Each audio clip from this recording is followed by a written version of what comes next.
नमस्कार, आपका स्वागत है। दोस्तों, हमारे प्राचीन ऋषि मुनि अत्यंत ज्ञानी और विद्वान थे। संसार के कल्याण हेतु उन्होंने ब्रह्मचर्य व्रत का पालन करते हुए जप तप आदि प्रकार के महान कार्य किए हैं। उन्होंने अपनी योग विद्या, ज्ञान तथा अनुभव के आधार पर प्राचीन शास्त्र और पुराणों का निर्माण किया है तथा देवताओं द्वारा प्राप्त ज्ञान को भी उन्होंने शास्त्रों के माध्यम से मनुष्यों तक पहुंचाने का उत्तम कार्य किया है। हमारे धर्म शास्त्रों में स्त्री और पुरुष दोनों के लिए ही महत्वपूर्ण नियमों का वर्णन किया गया है। सुबह जागने से लेकर रात्रि को सोने तक किए जाने वाले सभी नित्य कर्मों से जुड़े महत्वपूर्ण नियमों के बारे में हमारे शास्त्रों में बताया गया है। एक मनुष्य को उत्तम स्वास्थ्य की प्राप्ति के लिए अपने शरीर को कैसे शुद्ध रखना है और इस शरीर को पवित्र करने के लिए नित्य कौन से कार्य करने चाहिए, इसका वर्णन भी हमारे विद्वान ऋषियों ने किया है।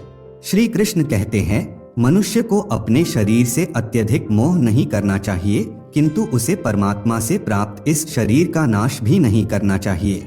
कई बार मनुष्य नाना प्रकार के अनिष्ट कार्य करके अपने पवित्र शरीर को मलिन करते हैं, इसे दूषित करते हैं तथा पाप युक्त बना देते हैं, जिस कारण से शरीर में रोग उत्पन्न होते हैं, मनुष्य की आयु कम होने लगती है और उसे अकाल मृत्यु प्राप्त होती है। आज हम बात करने वाले हैं मनुष्य को अपने शरीर को पवित्र कैसे रखना है और रात्रि को सोते समय कौन से नियमों का पालन करना चाहिए। खासकर महिलाओं को इस एक महत्वपूर्ण नियम का पालन अवश्य करना चाहिए, अन्यथा जीवन में दुर्भाग्य आता है। सबसे पहली बात है कि मनुष्य को नित्य स्नान करना चाहिए। बिना स्नान किए कभी नहीं रहना चाहिए। स्नान से ही शरीर की शुद्धि होती है। स्नान करने के पश्चात ही मनुष्य देव पूजा आदि धार्मिक कार्य करने के योग्य बन जाता है। बिना स्नान किए कभी भोजन तथा पूजा पाठ नहीं करना चाहिए। बिना स्नान किए भोजन करने वाले मनुष्य के घर में लक्ष्मी का वास नहीं होता है।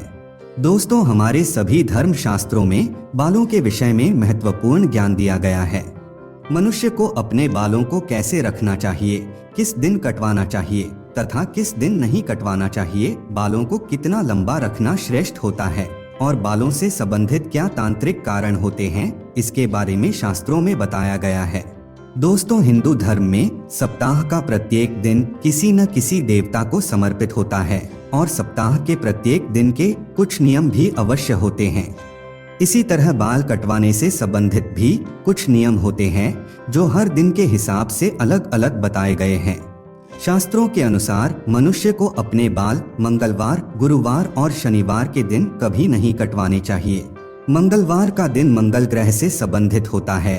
मंगलवार को बाल काटने से जीवन में क्लेश की स्थिति निर्माण होती है, अकारण ही शत्रु निर्माण होते हैं और व्यक्ति का स्वभाव भी क्रोधी बनने लगता है। गुरुवार के दिन भी बाल नहीं कटवाने चाहिए, इससे गुरु कमजोर होता है तथा व्यक्ति की आयु भी कम होने लगती है। इस दिन बाल कटवाने से धन संपत्ति का नाश होता है और दरिद्रता भी आती है। शनिवार के दिन भी बाल कटवाने से मनाही की गई है। शनिवार का दिन शनि ग्रह से संबंधित है।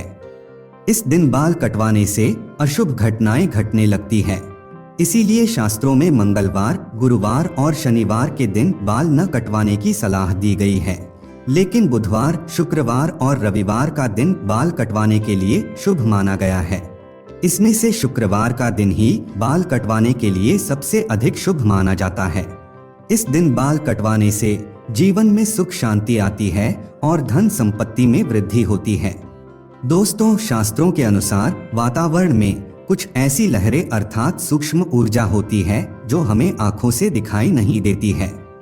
ये सूक्ष्म ऊर्जा हमारे सभी क्रियाकलापों पर प्रभाव डालती है, लेकिन कुछ विशेष तिथियों पर ये लहरें बहुत अधिक सक्रिय अथवा तेज हो जाती है। इसीलिए इन तिथियों पर बाल नहीं कटवाने चाहिए। अमावस्या, पूर्णिमा के दिन बाल कटवाना बहुत ही अशुभ माना गया है। इस दिन जो अपने बाल काटता है उसके जीवन में नकारात्मकता और दुर्भाग्य आता है।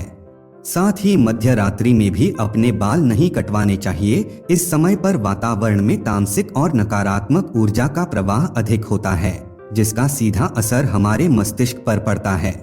इसीलिए रात्रि में बाल न काटने की सलाह दी जाती है। साथ ही शास्त्रों के अनुसार पवित्र त्योहार, श्रावण मास, संक्रांति, ग्रहण आदि दिनों में भी बाल नहीं कटवाने चाहिए। इन दिनों में बाल कटवाने से पाप लगता है और जीवन में दुर्भाग्य आता है। जन्मदिवस पर बाल कटवाना भी अशुभ माना गया है। आइए अब जानते हैं महिलाओं के लिए बालों से संबंधित कौन से महत्वपूर्ण नियम बताए गए हैं। शास्त्रों के अनुसार काले, घने और लंबे बाल स्त्री का आभूषण होते हैं। बालों से ही स्त्रियों में पवित्रता और सकारात्मकता आती है। प्राचीन काल से ही स्त्रियों के लंबे बालों को उनके सौंदर्य का प्रतीक माना जाता है। लेकिन लंबे बालों से जुड़ी महत्वपूर्ण बात आप सभी को ध्यान में रखनी चाहिए। शास्त्र कहते हैं कि स्त्रियों के बाल कमर के नीचे तक नहीं होने चाहिए और यदि हो तो उन्हें इस तरह से बांधकर रखना चाहिए कि वे जमीन को स्पर्श न करें। स्त्रियों के बाल बहुत ही संवेदनशील होते हैं। बाल जमीन पर टकराने से जमीन पर फैली नकारात्मक ऊर्जा बालों के माध्यम से मस्तिष्क में प्रवेश करती है, जिसके नकारात्मक परिणाम भोगने पड़ते हैं। साथ ही शास्त्रों में कहा गया है कि स्त्रियों को अपने बाल कभी गंदे नहीं रखने चाहिए, इससे मां लक्ष्मी रूठ जाती है। साथ ही स्त्रियों को अपनी मांग में सिंदूर अवश्य लगाना चाहिए, इससे स्त्रियों को सौभाग्य की प्राप्ति होती है। स्त्रियों को अपने बालों को हमेशा स्वच्छ रखना चाहिए। इसके पीछे धार्मिक कारण यह है कि बाल स्वच्छ रहने पर सिर में खुजली नहीं होती है और सिर में हमेशा खुजली करते रहना शास्त्रों में अशुभ फलदायी माना जाता है। गरुड़ पुराण में कहा गया है, जो स्त्री अपने बालों को खुजलाते हुए पूजा पाठ करती है उसकी पूजा विफल हो जाती है। स्त्रियों को दोनों हाथों से जोर जोर से अपने बाल खुजलाते हुए गुरुजनों तथा बड़े बुजुर्गों से बातें नहीं करनी चाहिए। बालों को सुलझाते समय जो बालों का गुच्छा निकलता है उसे अच्छे से फेंके। उसे यहाँ वहाँ फेंकने पर उसका दुरुपयोग हो सकता है, क्योंकि तंत्र मंत्र साधना और जादू टोने में हमेशा लंबे बालों का उपयोग किया जाता है और इसका असर जिस व्यक्ति के बाल है उसके ऊपर पड़ता है।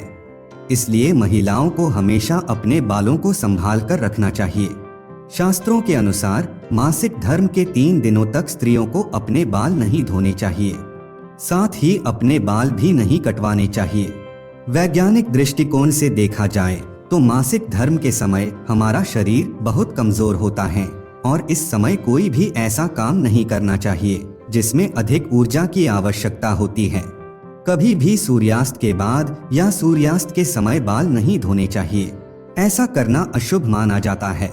आइए अब जानते हैं स्त्री और पुरुष को कैसे सोना चाहिए। शास्त्रों के अनुसार सोते समय अपना सिर हमेशा पूर्व अथवा दक्षिण दिशा में करके ही सोना चाहिए। उत्तर अथवा पश्चिम दिशा में सिर रखकर सोना अशुभ माना गया है। दक्षिण मृत्यु की दिशा मानी गई है। इस दिशा में अपने पैर कभी नहीं रखने चाहिए, इससे मृत्यु देवता यमराज का अपमान होता है। इसके पीछे वैज्ञानिक कारण यह है कि पृथ्वी की चुंबकीय ऊर्जा सतत प्रवाहित रहती है। यह चुंबकीय ऊर्जा उत्तर से दक्षिण की ओर बहती है, इसीलिए अगर आप उत्तर में पैर करके सोएंगे तो यह ऊर्जा पैरों से होकर मस्तिष्क तक जाती है, जिससे रक्त का प्रवाह ठीक से होता है। साथ ही शास्त्रों में कहा गया है कि उत्तर की ओर सिर करके सोने वाले व्यक्ति के पास धन कभी नहीं आता है, उसका संपूर्ण परिश्रम व्यर्थ हो जाता है। लेकिन दक्षिण की ओर सिर करके सोने से धन संपत्ति में वृद्धि होती है। स्त्रियों को रात को सोते समय अपने बाल खुले नहीं रखने चाहिए। बालों को हमेशा ही बांधकर सोना चाहिए। बाल बांधकर सोने से ऊर्जा का संतुलन बना रहता है। बाल खुले रखकर सोने वाली स्त्री के घर में लक्ष्मी का वास नहीं होता है और हमेशा धन से जुड़ी समस्या बनी रहती है। तो दोस्तों, इस प्रकार से हमारे शास्त्रों में स्त्री और पुरुष को सोते समय पालन किए जाने वाले महत्वपूर्ण नियमों के बारे में बताया गया है। उम्मीद है आपको यह जानकारी अच्छी लगी होगी। वीडियो को लाइक जरूर करें और कमेंट में जय श्री कृष्ण तथा जय मां लक्ष्मी जरूर लिखें।